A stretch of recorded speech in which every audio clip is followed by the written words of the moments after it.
Cock burns. My cock is burning after I fucked your bitch.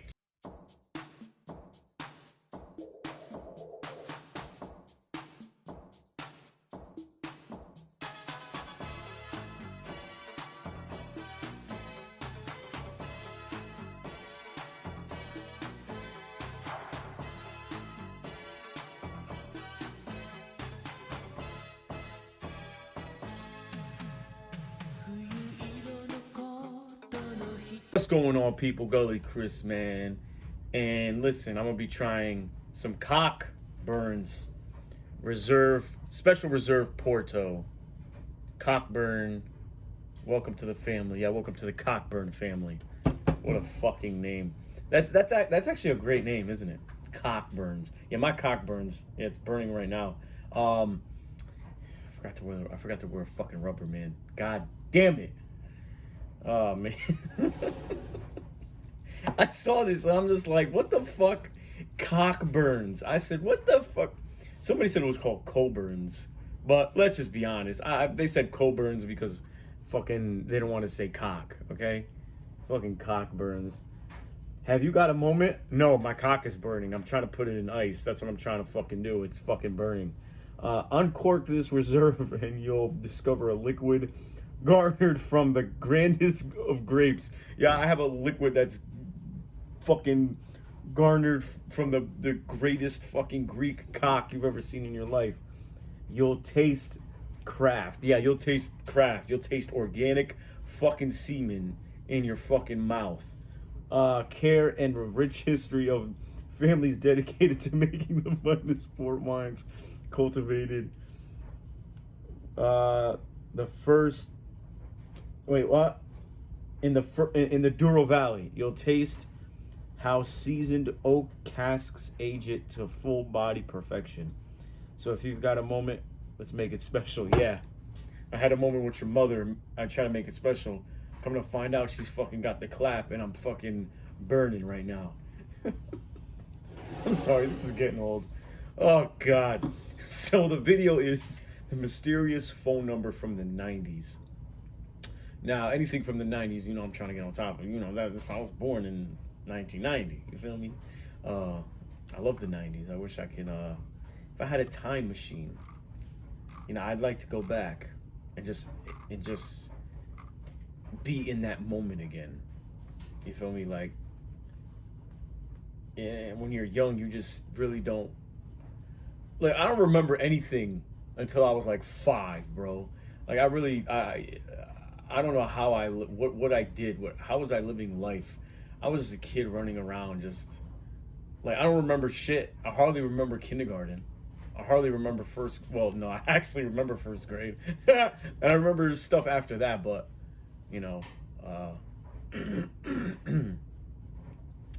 wow, how quick the time goes by. I must say though, I'm glad fucking school's over though. Jesus, I fucking hated school. Speaking of hating school, Vince McMahon's recent interview with fucking Pat McAfee, he hated school. I guess us Virgos all hate school then. Fuck. Anyway, let's get into this video. I'm sorry, 3 minutes in. Don't fucking hate me. When it comes to looking into topics or mysteries on the internet, I really enjoy topics that are more obscure. It's refreshing to look into things that aren't covered to death, and it allows me to bring attention to something likely close to being solved. The number we're going to be looking at today isn't something I would generally look into or even consider as an internet mystery. It might be arguable that this isn't even an internet mystery whatsoever. This number and all of the strange things surrounding it, in essence, is a real-life incident that has only been kept alive by the internet. What we're going to be exploring is 20-some-odd years of first-hand accounts to try and figure out what happened with what may be the most mysterious phone number that existed in the 90's. This one's not too sweet. I feel like it's a little less sweet than other reserve Portos. This is pretty good though. I recommend Cockburns. To clarify before we go forward, this number is a telephone number or a 1-800 number, and I'm going to name it momentarily, but I highly advise against calling this number, as not only is it not home to the same owner as it was in the 90's, but it's also home to an erotic hotline. We're going to get into how this number changed ownership here in a bit, but I for need- now, you just need to have a fair warning if you choose to call this number during this video. With that disclaimer out of the way, I let's haven't get had to the fun in a number. while. It's 1-800-GOLF-TIP. While that might seem incredibly random, just know that things are about to get a hell of a lot weirder. For further background, we're going to dive into Like the my rumors hair? regarding I just this shampooed and number, conditioned as it. it appears countless times in Google Yes, searches, bitch. and as you'll soon learn, people are just as confused as to what happened to this phone number as we are. At first, I thought this was some prank number that was meant to make you call an erotic hotline, but after messing with all the possible combinations, none of them were even remotely funny enough to make a joke out of. I'm going to leave all of the numbers here on screen and their positions, and maybe you can come up with a combination that will make sense to this entire situation.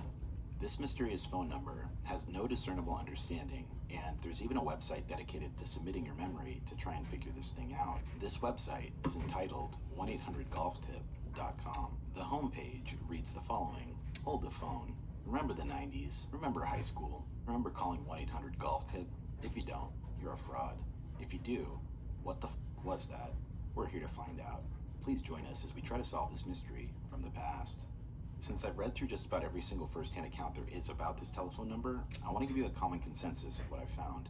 Essentially, what would occur after calling this number is that a pre-recorded line would play, with a man counting to 10 over and over again, with notable pauses being made on certain numbers. Something that varies here with a lot of the first-hand accounts that are on the internet is that some people remember a pause around a 6, 7, or 8. The man speaking on the telephone is widely regarded to have an Indian or Middle Eastern accent. A few people also noted that if you left the phone on long enough, a loud scream or a synthetic siren would play to shock listeners in an audible jump scare. By all accounts, the origin of this number is almost certainly Canada, and in a couple of testimonials, people mentioned a billboard to be the original origin. We're going to touch more on the billboard later, but something I want to point out is that if you Google the numbers associated with this, the only one that comes up transcribed is 1-800-GOLF-TIP. This shows us that this rumor came from some form of source material and not from people dialing numbers randomly. If people were dialing numbers randomly, then they would have come up with different variations like 1-800-GOLF-VIP and so on. This leads me to believe that there was clearly something going on with this number back in the 90s, that this many people would have the exact same memory. I submitted a question to the contact page of the website I mentioned earlier in hopes of getting a first-hand account, but I haven't heard anything back from the site's owner, but maybe they will in the future. Going forward with this search, I decided to look for references to this telephone number anywhere else on the internet in hopes of gathering new information. Unfortunately though, I was pretty much empty-handed until I came across one Reddit thread from someone who lived in St. Catharines, Ontario, and had seen the billboard go up at the time. This Reddit thread that I found comes from a user named OhIGetJokes, and about 10 months ago, he was in the exact same situation as us today. While most of the info in this thread is stuff we've already talked about, this Reddit thread does have quite a bit of new information that I want to go over. In his Reddit thread, he outlines his experience with calling the number after seeing the billboard in his town. He states that he used to practice imitating the individual man on the other end of the call after calling the number so much as a kid. The most notable contribution that allows us to confirm that this number exists in the 90s comes from a user in the thread named Cunning Lindy, who found an archived school newspaper from Carleton University, Ottawa, dating all the way back to 1993. Here on this archive, it lists this phone number as a thing that was talked about by students on a list of things that they, quote, liked. In this thread, OhIGetJokes even goes as far as to provide an individual sound file for anyone looking into the topic. Let's take a listen to his impersonation. Here is my imitation of the 1-800-GOLF-TIP recording, keeping in mind it's been a couple decades. But the voice went something like 1, 2, 3, 4, 5, 6, 7, 8, 9, 10. 1, 2, 3, 4, 5, 6, 7, 8, 9, 10. 1, etc. Where that pause was, I mean, I remember the breath after the 7, other people remember it somewhere else. But I do know that the loop was seamless, almost positive of that. In a further update to this thread, OhIGetJokes also mentioned what the billboard looked like. Here's what he had to say. This was 20 years ago, but to the best of my recollection, full color with a close-up of a golf ball, a club angled away from the camera, green grass, and some blue in the upper left. 1-800-GOLF-TIP was in a big yellow 3D lettering.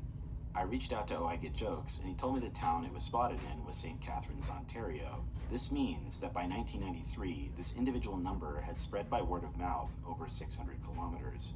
In another 4chan thread from 2017, we learned that the billboard was across from an old bijou theater, and after reaching out to Oh I Get Jokes and asking him about the location, he mentioned that the theater had a bijou arcade on the first floor and a theater on the second floor.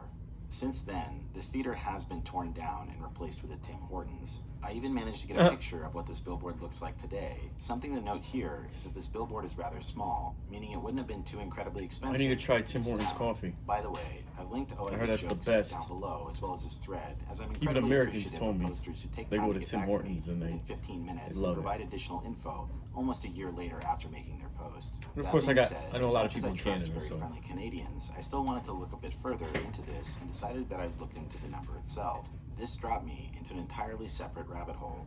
By looking into who owns 1-800-GOLF-TIP today, I managed to find the company by the name of Mayfair Communications. The date listed for this number being updated into the 1-800 database is January 20th, 1998. What's interesting here is that this was updated 5 years after it's referenced in the student magazine. Since we have this discrepancy here, I wanted to look into Mayfair Communications as a company to try and figure out what happened to this number. After Googling Mayfair Communications, I found that quite a few businesses came up. We can cross-reference the number we're given on the 1-800 directory, and it gives us this company called Mayfair Communications in Philadelphia, Pennsylvania. In my opinion, this company seems sketchy. Something to note about Mayfair Communications is when you Google them, a large number of scam reports seems to be associated with this company. Mayfair Communications Incorporated doesn't even appear to have its own website, which is incredibly suspicious. I'm not even entirely sure if Mayfair Communications is still even in business. After doing a bit of digging, I believe this company was taken over by another company called PrimeTel Communications. What's interesting is that PrimeTel was also located in Philadelphia, and they own some of the same numbers. My best guess is that PrimeTel took over the number and never updated the 1-800 record. What's interesting is when you search Mayfair Communications on Google, PrimeTel even comes up on the first page despite never directly referencing them. After looking into what PrimeTel Communications does as a company, it's crystal clear as to what happened to 1-800-GOLF-TIP. This company is notorious for hoarding millions of phone numbers and buying them as soon as they expire. This company is well known for redirecting any number it buys to an erotic chat line. This leads me to believe that Mayfair Communications scooped up this individual phone number in 1998 and then was taken over by PrimeTel, if they're not one and the same. The reason that I believe it's important to understand what happened to Mayfair is that it allows us to rule out that this was ever a joke phone number meant to call an erotic hotline. By referencing that student newspaper, we learned that 1-800-GOLF-TIP did have a previous owner, as it was referenced there. Now the big question still remains though, what is the purpose of 1-800-GOLF-TIP? Why would someone go through all of this trouble just to set up a phone number and perhaps a billboard and get people to call it? I'm going to throw forward 3 theories as to what happened, one of which I favor immensely. Keep in mind, since there's no original recording and all we have are first-hand accounts, it's hard to say anything definite. The first theory that seems to be passed around a lot around this phone number is that this was some kind of social experiment or hoax. But one thing that doesn't line up here is that if this was a hoax just to mess with people, why sink money into it for no payoff potentially? There definitely could have been cheaper ways to get this phone number jump-started.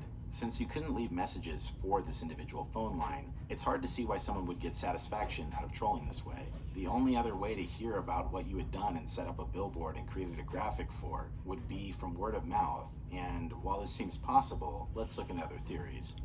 The second theory is that the person who paid for this billboard passed away or something happened to them after setting it up.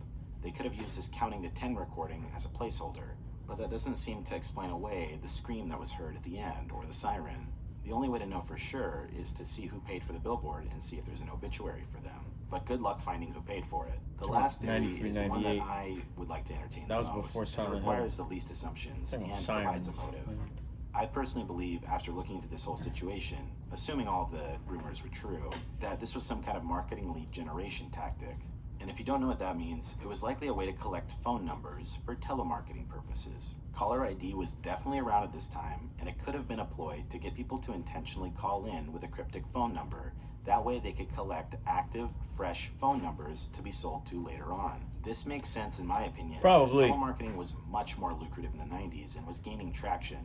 Cold calling would have been much more effective, and today we kind of get robocalled every 2 seconds, but people in the 90s were not used to that. At this time, there wasn't even a do not call list until 2004, so it would make sense that this was some kind of tactic. They paid for a relatively small billboard and could have gotten thousands of phone numbers over its existence. People clearly passed this thing around like crazy, so this would have been a gold mine. This theory provides a motive for paying for the billboard and shows how they could have made their money back later on. They could have even directly sold these phone numbers to other companies in the area.